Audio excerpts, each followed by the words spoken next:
1월 6일 살아계신 하나님의 말씀 역대하 7장 11절부터 18절 말씀으로 약속대로 하겠다라는 주의 말씀 드립니다. 주께서 하신 말씀이 있죠. 우리 주님께서 이사야 선지자를 통해서 이사야 55장 6절에 너희는 여호와를 만날 만한 때에 찾으라. 가까이 계실 때에 그를 부르라. 그리 말씀하셨습니다.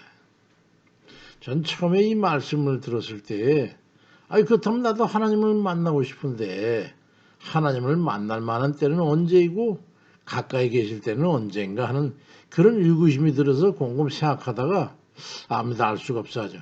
그때가 언제인지 주님 말씀해 주세요. 주님 저도 만나고 싶거든요. 주님 앞에 있고 싶어요. 기도를 드렸죠. 주께서 답을 주시기를 네가 나를 찾을 때에 내가 너를 만날 때이고 네가 나를 부를 때에 그때 바로 내가 네게 가까이 있을 때다라는 그런 말씀을 주셨어요. 그래서 그 후부터는요 어떻게 하면 주님께 가까이 붙어 있을 수 있을까? 상시 기도로 늘 읊조리는 그런 습관을 갖게 됐지요. 길을 가다가도 문득 배가 고파서 빵이 하나 먹고 싶어도 주님 배가 고픈데요. 빵 하나 먹어도 될까요? 그러면 주님께서 웃으시는 모습이 환히 떠오릅니다. 그러면 가서 빵 한 개를 사가지고 길가 벤치에 앉혀서 그렇게 맛있게 먹으면서 주님께 말씀을 드리죠. 주님 이거 엄청 맛있는데요. 다 맛있어 보였는데 뭘 골랄까 그러다가 주님께서 이걸 선택하도록 해주셔가지고 골랐는데 정말 잘 골랐죠. 그럼 주님께서 웃으십니다. 어쩌다가 급하다고 내가 앞서서 나서서 이 일을 저지르고 나면 아차 이거 하는 순간에 정막강산이 되고 맙니다. 깜깜해져 버려. 그래서 그거부터는 아무리 급한 결정을 해야 할 때라도 잠깐 주님 이거 어쩌죠? 하고 기도하고 한 걸음을 내딛습니다. 조금 난해한 일이면 화장실이라도 어디 찾아 들어가서 처분에 앉아가지고 그러거나 길거리 가로수 아래에서 나무를 붙잡고 말씀을 드리고 나서 걸음을 내딛곤 합니다. 이 성경 포로기에 그 느헤미야라는 인물이 있었는데요. 느헤미야서를 보면 느헤미야가 페르시아 제국의 포로로 잡혀와 왕의 시내로 있을 때인데 고향 땅 유다에서 형제가 와가지고 유다와 예루살렘의 피폐한 상황에 대해서 얘기를 전해 듣습니다. 그래서 우울한 마음으로 눈물을 흘리다가 그날도 궁에서 일을 하고 있는데 왕이 보고 왜 얼굴에 수심이 있느냐고 묻습니다. 가슴이 덜컹했어.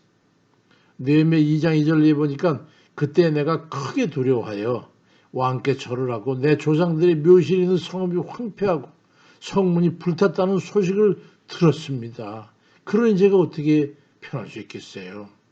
그러자 왕이 네가 무엇을 원하느냐 내가 어떻게 해주길 바라느냐 내가 곧 하늘의 하나님께 묵도하고 대답을 했다라고 기록되어 있습니다. 폭군이었던 당시 그 왕이 기분이 상하면 죽을 수도 있는 그런 상황에서 잠깐 기도를 하고 답변을 하는 걸 보게 됩니다.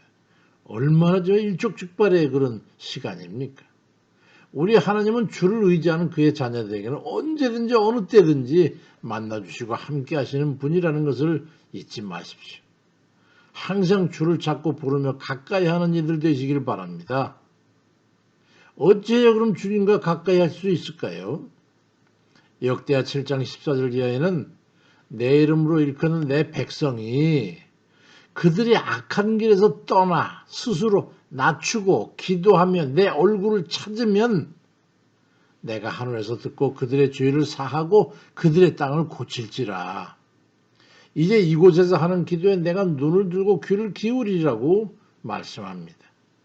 그러니까 여기서 하나님께서 솔로몬에게 하신 말씀 중에 하나님을 가까이 하고 또 하나님을 찾아 만날 수 있는 길에 대해서 세 가지를 말씀하셨는데요. 하나는요, 악한 길에서 떠나라 하는 것이고 또 하나는 스스로 자만하지 말고 자신을 낮춰라 하는 것이고 다른 하나는 간절히 기도함으로 하나님을 불러 찾으라고 말씀하셨던 겁니다. 첫째로 악한 길에서 떠나라는 이유는 하나님께서 그와 함께하기 위함입니다. 그의 기도를 듣기 위함입니다. 왜냐하면 악한 자에게는 하나님께서 절대로 함께 하실 수가 없기 때문이죠.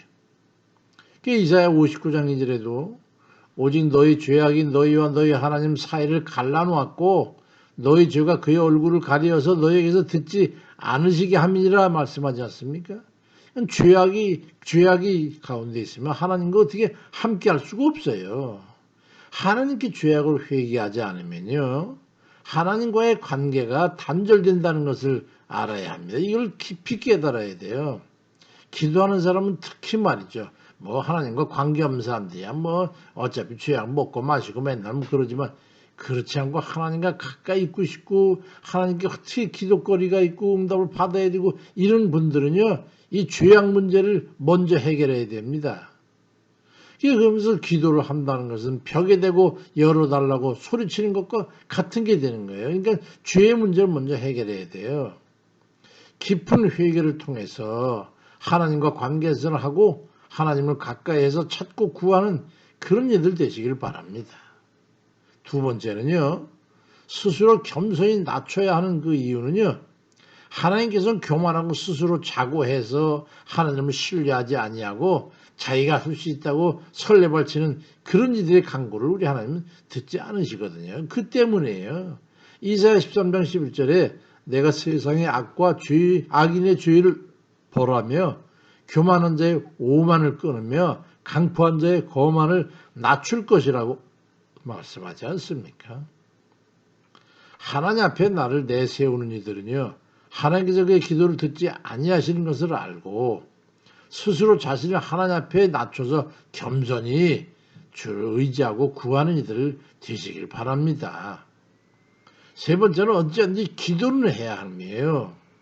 왜냐하면 기도하지 않는 것을 하나님께서 어찌 들으시고 그들의 필요와 소용을 응답해서 채워주시겠습니까? 마가복음 9장 29절에도 이르시되 기도 외에 다른 것으로는 이런 종류가 나갈 수 없느니라 말씀을, 기도하면서 뭘 바라는 걸 이루겠다는 거예요. 울지 않는 자에게 젖주는 거 보셨어요? 구하지 않으면서 하나님께 무엇을 바랄 수 있단 말입니까? 하나님 앞에 빈손인 것은 구하지 않기 때문이에요. 기도 없이는 아무것도 얻을 것이 없는 겁니다. 야고보 4장 2절 3절에 너희가 얻지 못하는 것은 구하지 않는 때문이고 구해도 받지 못하는 이유는 정욕으로 쓰려고 잘못 구함이라고 말씀합니다. 오늘 본문은 솔로몬이 성전을 건축하고 나서 제사를 드렸을 때에 하나님께서 그에게 오셔서 하신 말씀이에요. 거기서는 약속의 말씀이잖아요. 역대 7장 14절 말씀 그거죠. 내 이름으로 일컫는 내 백성이 그들이 악한 길에서 떠나 스스로 낮추고 기도해서 내 얼굴을 찾으면 내가 하늘에서 듣고 그들의 죄를 사하고 그들의 땅을 고쳐주겠다. 들어주겠다. 뭐든지 구하면 들어주겠다. 이 말이죠. 우리도 올해는 마음을 고쳐먹고 죄악을 멀리하고 회개함으로써 주께 가까이 나가면서 항상 믿음으로 자신을 낮추면서 하느님을 높이고 상시 기도로 주와 함께 동행하면서 솔로몬같이 형통한 삶을 살아가는 그런 일을 되시기를 주의 이름으로 축원드립니다. 아멘입니다.